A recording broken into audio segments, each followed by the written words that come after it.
Okay, what's up, students? What do I want to do today is I want to go through the very first question here in terms of the AP Calculus AB 2022 free response questions.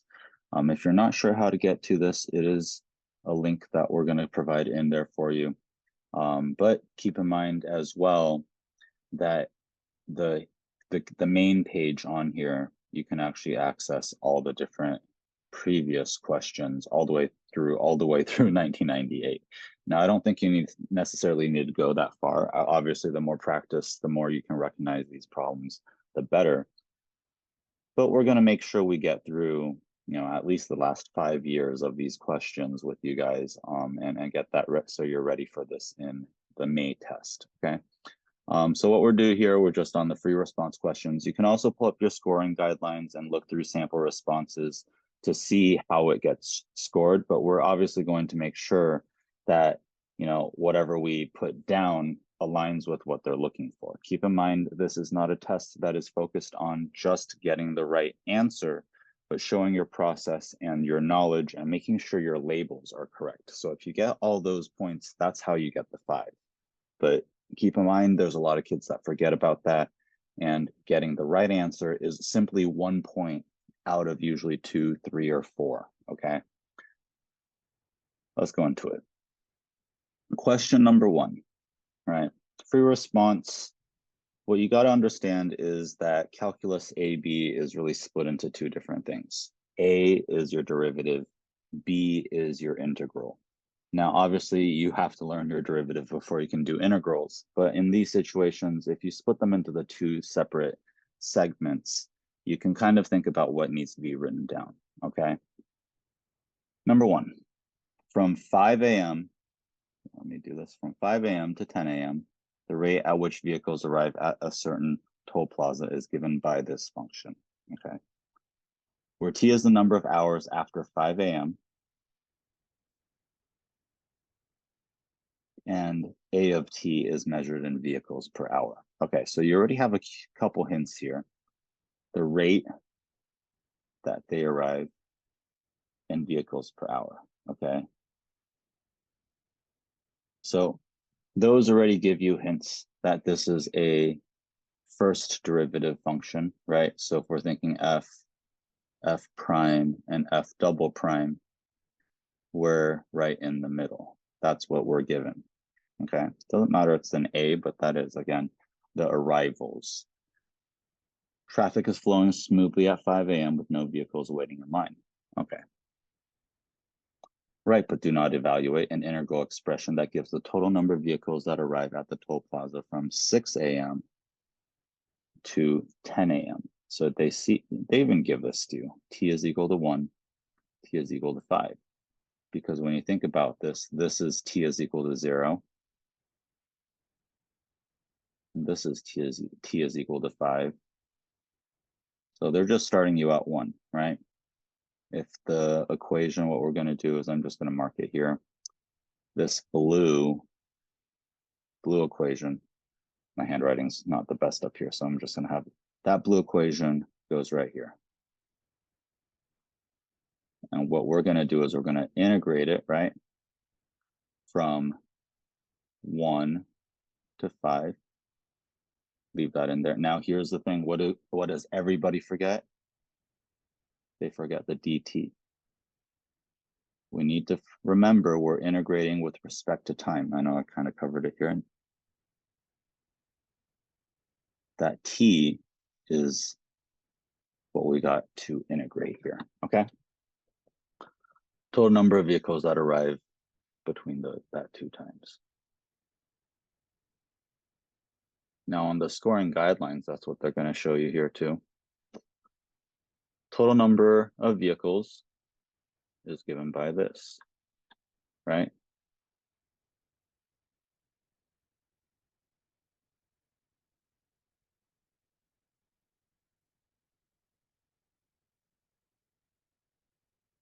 Response must be a definite integral with correct lower and upper limits. That's what you're doing. There's just 1 point that we're getting for A. Does that make sense? Okay.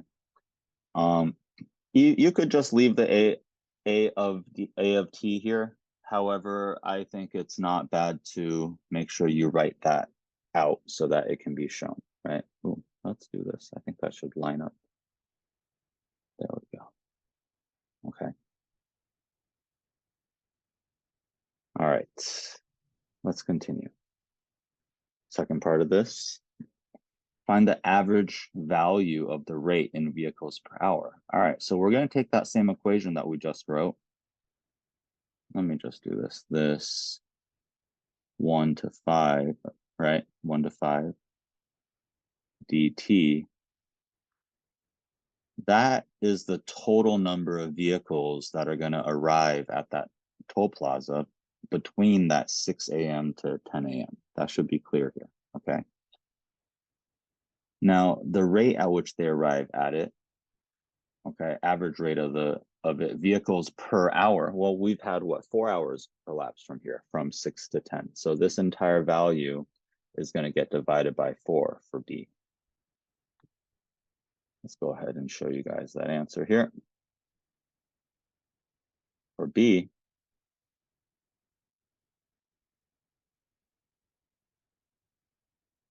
the average, 1 over 5 minus 1, because it's the 5 minus 1 here. That's my 1 over 4, which is the same as that dividing by 4 that we just did, okay? And there's a value for it, but average, and then your answer.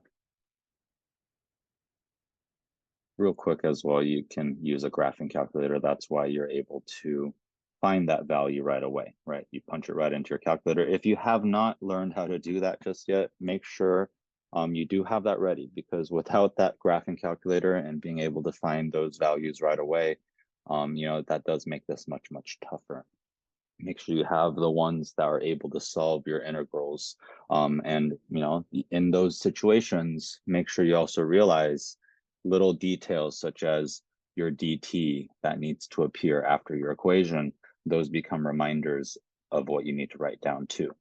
Just because you know how to do it on the calculator doesn't mean you skip writing these parts down on this test, because they want to know what you put into the calculator too. C, is the rate at which vehicles arrive at the toll plaza at 6 a.m. increasing or decreasing? Okay, well, what does that mean? We got to go look at the values, the derivative technically, right? We have to know at 6 a.m. at t is equal to 1. Is it a positive or a negative number? Because what is it talking about? Well, this is the rate already, okay? Now, actually, let's double check. Rate at which the vehicles arrive, is that increasing or decreasing? Oh, that actually adds something else, where now we actually have to go find the derivative of this.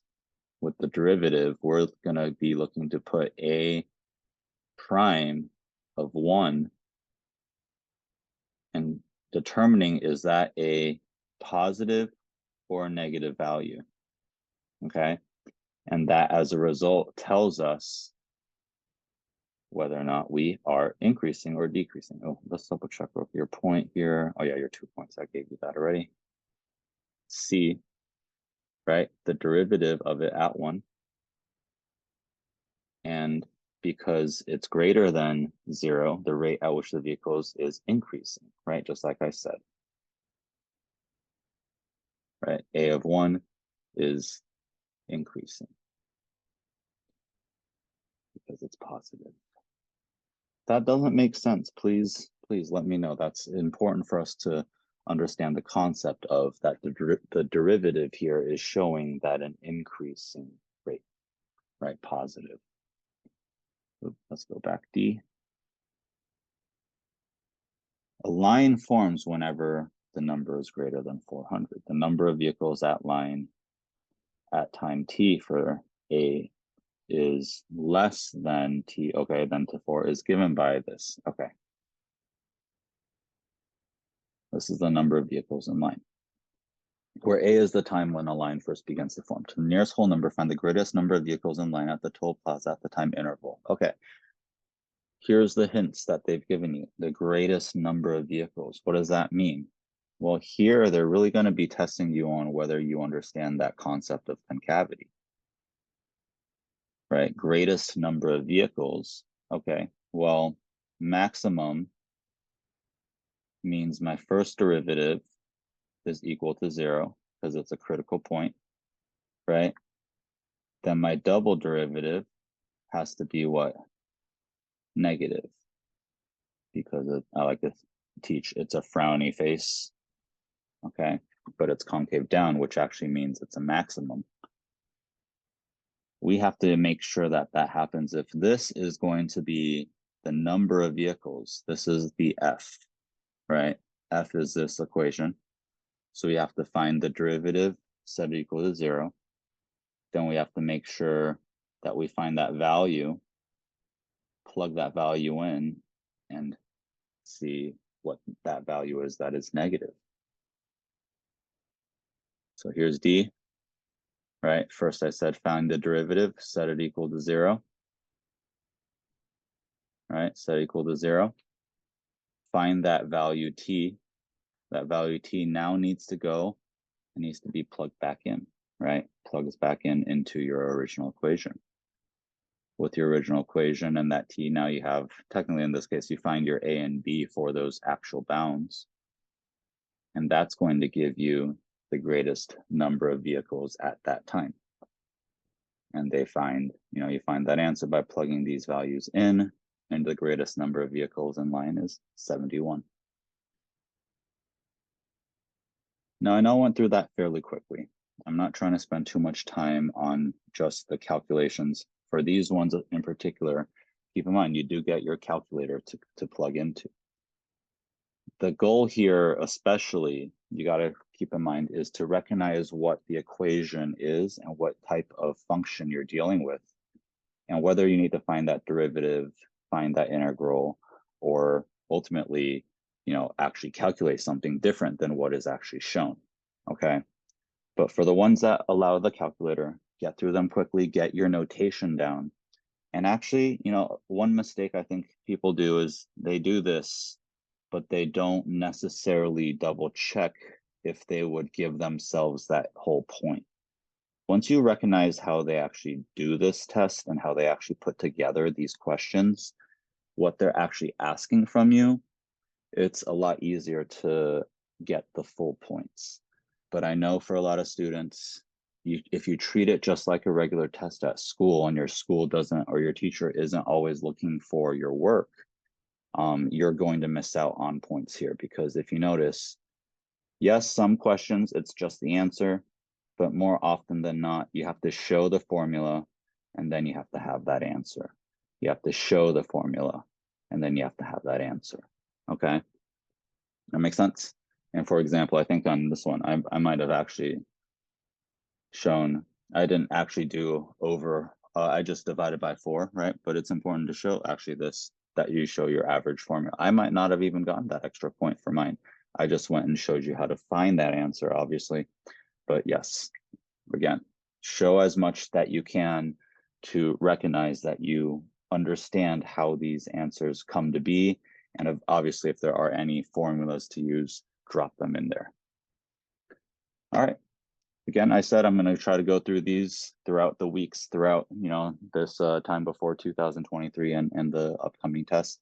So please go ahead and subscribe. Let your friends know if they're in the same class. But I'm going to go through all of these so that you guys have it ready for the upcoming test. All right. This is Exclusive Tutoring signing out.